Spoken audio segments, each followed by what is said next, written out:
Assalamualaikum warahmatullahi wabarakatuh. Apa kabar anak-anak? Alhamdulillah, Bu Desita, Bu Sita, Guru Sumuti Sita kembali lagi bersama kalian ya di channel Sirah untuk Anak.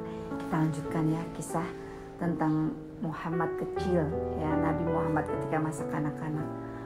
Nah, Nabi Muhammad SAW itu ada di dalam kitab-kitab yang sebelumnya, di kitab Injil, di kitab Taurat. Jadi orang-orang di dalam orang-orang ahli kitab ya, baik pendeta Yahudi, pendeta Nasrani, sebenarnya mengenal kisah Nabi Muhammad bahwa dia seorang yatim piatu itu dalam kitab Taurat dan Injil ya. Seperti misalnya dalam surat Al-Baqarah 146 digambarkan ya'rifunahu kama ya'rifu abna'ahum. Mereka mengenal Nabi Muhammad seperti mereka mengenal anak mereka sendiri. Sehingga kemudian Allah menegur mereka ya, wala talbisul haqqo bil batil wa taktumul haqqo wa antum ta'lamun, dalam surat Al-Baqarah ayat 43. Jangan kamu campur adukkan yang hak dan yang batil, jangan kamu sembunyikan yang hak yang benar sementara kamu mengetahui. Jadi kisah Nabi Muhammad sebagai yatim piatu ini sudah diketahui oleh para pendeta Yahudi dan Nasrani dan ada dalam kitab Taurat dan Injil. Nah, sekarang kita lanjut nih, bahwa Muhammad kecil ketika berada dalam pengasuhan Ibu Halimatus Sa'diyah dan kemudian sampai usia sekitar 6 tahun, maka diajak kembali ke Mekah untuk ya berkumpul lagi dengan Ibu Aminah ya, dan kemudian dengan kakek Abdul Muthalib. Tapi dalam perjalanan itu tiba-tiba Ibu Halimah kehilangan. Di mana itu ya, ketakutan dia. Kemana bayi Muhammad ini, kemana Muhammad kecil ini yang sudah hampir berumur 6 tahun ya, dalam keadaan panik, ketakutan, tapi beliau tidak bisa berbuat apa-apa. Akhirnya tetap jalan ke rumah kakek Abdul Muthalib. Nah, kemudian sampai di rumah kakek Abdul Muthalib, beliau menyampaikan apa adanya. Ibu Halimatus Sa'diyah ini bahwa tugasnya menyusui dan merawat Muhammad sampai usia 6 tahun sudah selesai. Dan kemudian dalam perjalanan tiba-tiba Muhammad menghilang. Wah, sementara keluarga panik, yang menangis, ketakutan seperti itu. Ternyata ada orang yang menemui Muhammad kecil ini sedang duduk di bawah pohon. Duduk di bawah pohon, berteduh sendirian. Nah, ternyata kemudian beliau bisa mengatakan, kakek saya Abdul Muthalib ya, bapak saya Abdullah bin Abdul Muthalib bin Hashim. Maka diantarlah ke rumah kakek Abdul Muthalib. Wah, bahagia, sudah berkumpul kembali. Nah, setelah berkumpul kembali, Ibu Aminah binti Wahab ini punya seorang yang melayani ya, pelayan namanya Ummu Aiman. Nah, Ummu Aiman ini kemudian ikut bersama Ibu Aminah ya untuk mengajak Muhammad kecil ini ke Yasrib yang kemudian menjadi kota Madinah, ingin menemui keluarga almarhum ayahnya. Jadi kalau Ibu Aminah binti Wahab dan kemudian bapaknya Abdullah ya.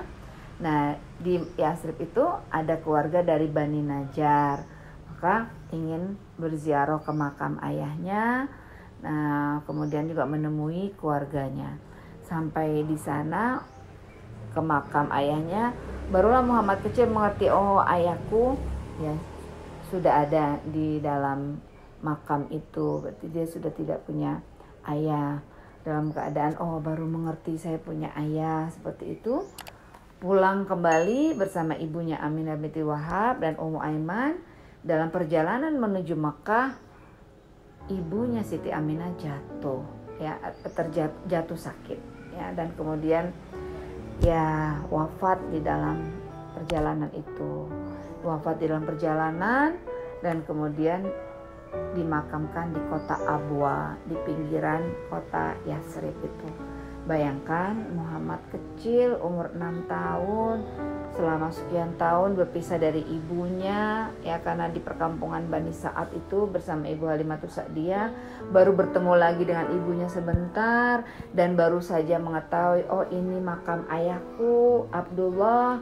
Tiba-tiba harus menerima kenyataan Ibu Aminah binti Wahab wafat dan dimakamkan di perjalanan di kota Abwa.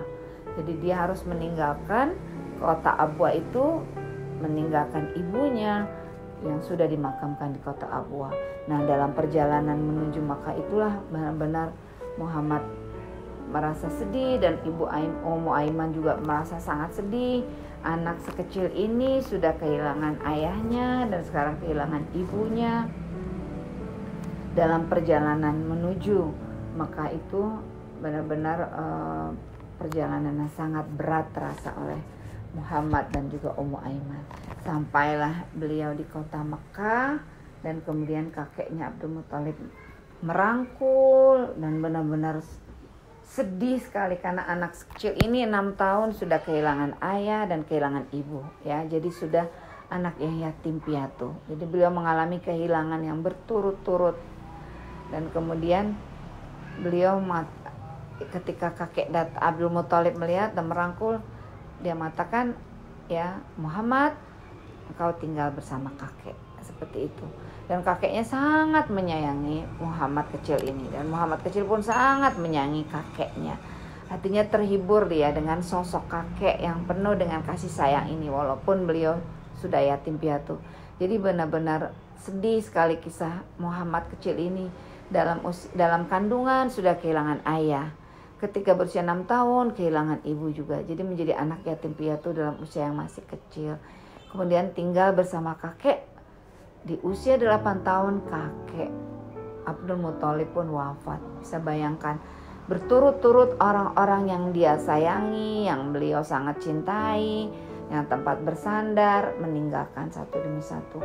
Dalam kondisi seperti itu, Muhammad kemudian mengatakan kepada Ummu Aiman ketika kakeknya wafat dan sudah dimakamkan, "Kemana lagi aku? Kemana lagi?" Bercanda kepada Ummu Aiman, "Aku harus kemana lagi?" Bayangkan, anak yang dari bayi dibawa ke perkampungan Bani Sa'ad, kembali lagi ke ibunya, dalam tempo yang singkat ibunya wafat, kemudian ke kakek, dirawat oleh kakek, tapi 2 tahun kemudian kakek meninggal, sehingga anak kecil 8 tahun ini, Muhammad kecil, bertanya, "Kemana lagi aku ya Ummu Aiman? Ayahku sudah tidak ada, ibu tidak ada, kakek tidak ada. Sekarang kamu ke rumah ayah, yang jadi ayahmu sekarang adalah Abu Thalib. Tapi itu pamanku, dan pamanku itu miskin dan anaknya banyak. Bagaimana mungkin aku harus merepotkan pamanku? Tidak, pamanmu bersedia untuk menjagamu."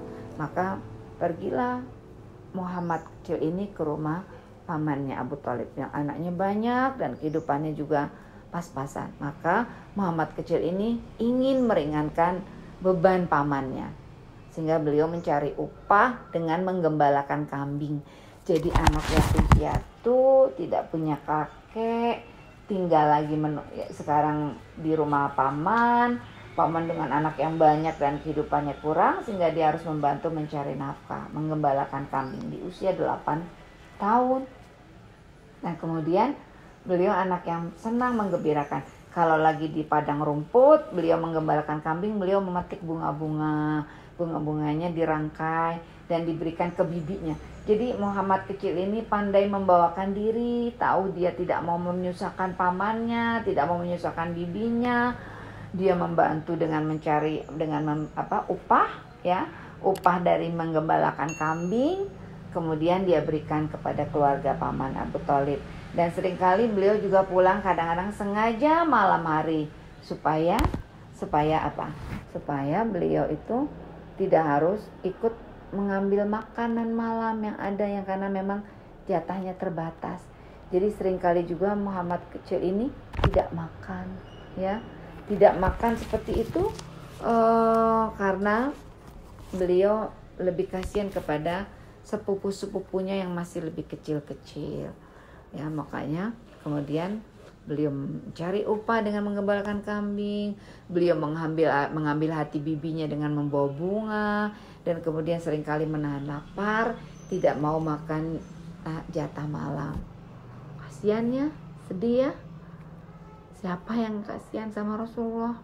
Kasian ya, Muhammad kecil, usia 8 tahun sudah tidak punya ayah, sudah tidak punya ibu, kakek pun sudah wafat, sekarang tinggal di rumah paman yang miskin, yang anaknya banyak, sehingga beliau harus bekerja keras mencari upah menggembalakan kambing.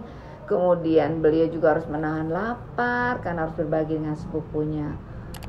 Tapi Allah Maha Pemurah, Maha Penyayang. Nanti Allah akan berikan kehidupan yang terus lebih baik untuk kehidupan Muhammad, ya.